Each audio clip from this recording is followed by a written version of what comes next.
Hi everybody, Eishi here. Thank you so much for tuning into my YouTube video. This is my very first attempt to create a comprehensive one-stop shop video that covers the basics of Rakugo, or the Japanese traditional art of comic storytelling, so that you can really appreciate this exciting tradition. So, let's get started. In this video, you will learn the following. First, you will learn who I am so that you will see I'm not a completely random person to be talking about this topic. Second, I will define what Rakugo is and what it isn't. After that, I will talk about the origin of the Rakugo tradition. Finally, I'll wrap up this video by covering the basics of how Rakugo is performed. So, who the heck am I? My name is Kanariya Eishi, and I'm currently the only one Rakugo performer in the entire New Zealand. So that makes me, I'm the very best Rakugo performer and worst Rakugo performer at the same time. So I'm basically an endangered species like kiwis or takahe that you need to protect. So thank you so much for protecting me. So I am a student of a very famous English Rakugo performer called Kanariya. And when I say English Rakugo performer, it's a terminology used in the Rakugo world. It means Rakugo performed in English language. So Eiraku is not an English person, or English Rakugo is not Rakugo. You perform with a fake English accent. I can't even do it, but I did my best. And I am a member, I'm a special member of I'm the special member of the English Rakugo Association based in Tokyo. And if you really wanna find out more about me, and you can read the long interview in my master's book. It's written by Kanariya, my master, and Christine Okubo, my friend, wonderful friend. So, enough about myself. Let's move on. So, what is Rakugo? The short answer is, Rakugo is a Japanese traditional art of comic storytelling with a history of 400 years. However, yes, it is a form of comedy, but it is actually not limited to comedy. It is very different from stand-up comedy in the West because it does not always have to be funny.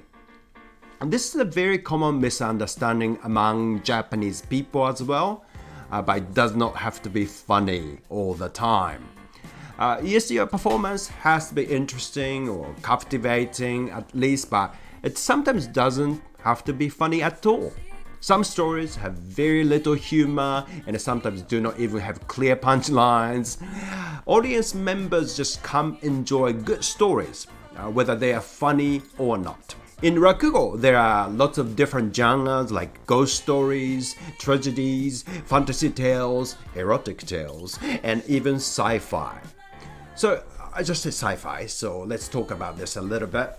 What distinguishes Rakugo from other traditional performing arts like kabuki, no, kyogen, bunraku is that Rakugo is both traditional and contemporary art at the same time.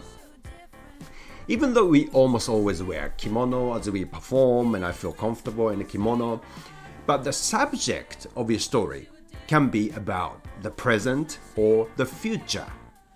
So you can talk about Japanese businessman or artificial intelligence or time machine if you want. As I said before, Rakugo is different from stand-up comedy, not just because we perform sitting down, but because it is more like a theater performance. We don't really tell jokes per se. We go on stage and tell one story and get off stage. It's more like a sitcom or the old-time radio. It is said that the Rakugo tradition began at the temple in Kyoto called Seigan Temple. Kyoto, as you probably know, was the capital of Japan for a long time before Tokyo became the capital. And the head monk of this temple was called Anrakuan Sakuden. and he was born in 1554 and died in 1642. And he had a problem because his students are falling asleep as he preached about Buddhism. So he had to keep them awake. So he started throwing in some characters and also some funny anecdotes, etc. to spice up his preaching. Therefore, Rakugo was born. And it's quite amazing that the first 50 years of his life, he lived in the warring states period. So everybody was fighting, killing each other, wars and wars after wars for 50 years or longer. And then he decided to just laugh. And he was also the founder of Underground School of Tea Ceremonies. So everybody's fighting, but okay, let's laugh and chillax. That's how he was. So I have so much respect for this monk. And he compiled this book called Seisui Sho in 1623. So this year, 2023, actually is exactly 400 years since this book was born. So Rakugo was born in Kyoto, and then it also developed in Osaka. In Osaka, it developed as street performance. That is why they use a lot of music and sound effects, etc., and which is still reflected today. And in Tokyo, Rakugo developed more as a theater performance, so it was performed indoors most of the time. Therefore, we only use just two props that I'm going to talk about later. Now let's learn about the basics of a Rakugo, like the props and also how it's performed so that you can enjoy watching Rakugo. In Edo or Tokyo Rakugo, there are two props. And in Osaka or Kamigata Rakugo, there are more props, but let's save that for another time. But in Tokyo Rakugo, we use a fan, and this is a tenugui or Japanese traditional towel. These are the only props we use. And this one here is called kozasen. Rakugo fan, but it's basically just normal fan, but it's a bit stronger than usual fan because we make sound effect with the bottom of this fan here, like this is the knocking sound of the door. So hello, are you there? Something like that. So it's quite strong, and it's plain, and usually there's nothing drawn on it. So that it doesn't distract the audience's concentration. Like if there's an elaborate picture of a dragon or something, the audience will be thinking about the dragon. But if it's plain, then audience doesn't get distracted. And this can be used for many different things. For example, can be used as calligraphy pen and write haiku poetry or something like that. And of course, this is famous one.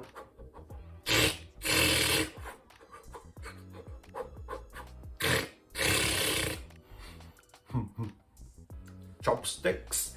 And this can also transform into microphone if it's a modern story, and also like phone or something like that. So this is the fan, and the other one is tenugui, Japanese traditional towel. This can be, for example, say a book or maybe a hat or something like that. And also this can transform into, say, wallet and also a bag, for example, like this. It can be a bag. And also, for example, this is a iPhone, smartphone, and this can be a tablet, and this is iPad. Yes, I'm not sponsored by Apple, by the way. So these are the props. So one of the joys of watching Rakugo is that these two very simple things transform into many different things. So you can pay attention to how they are used. And by the way, this fan is technically called kozasen. But in the world of Rakugo, it's also called kaze. Kaze, as you might know, means wind. It causes wind. So that's the secret code for fan. And this is tenugui. That's the correct word for this. But we also call it in the world of Rakugo mandala or mandala. Mandala is, I believe, the picture of the Buddhist universe or something like that. So I guess it's called that way because this is quite versatile and can transform into many different things. As I mentioned earlier, Rakugo is quite different from stand-up comedy because we don't really tell jokes. It's more like a theater performance performed by one person.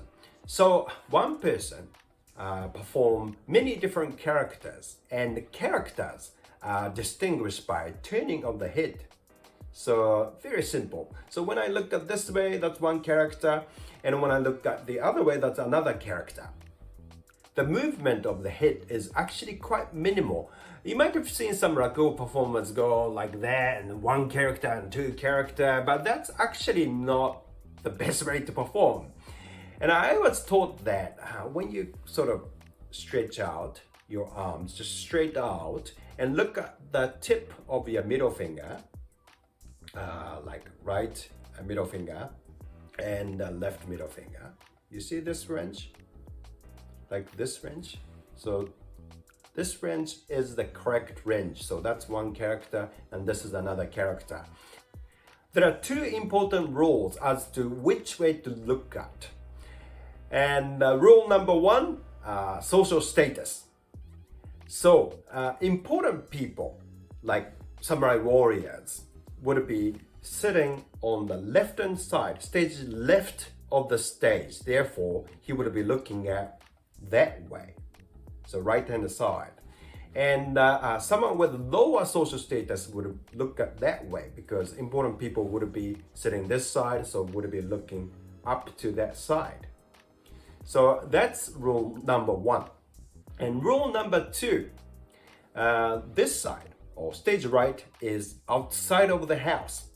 So if you are looking into the house, then you would be looking at that way. That's why when I knock on the door, I always knock on that side. So even if samurai warrior is knocking on the door, if he's coming from outside, then he would be knocking toward that way. Then once he's inside the house and he's visiting the house of say commoner, then he switches towards that way again because he's in the higher social status. Then what about the couple living in the same house? Well, it depends on the power relationship between the two and also the physical location. But in terms of power relations, if it's a strong wife and a weak husband, then would it be that way? A woman would be facing that way and a man would be facing that way.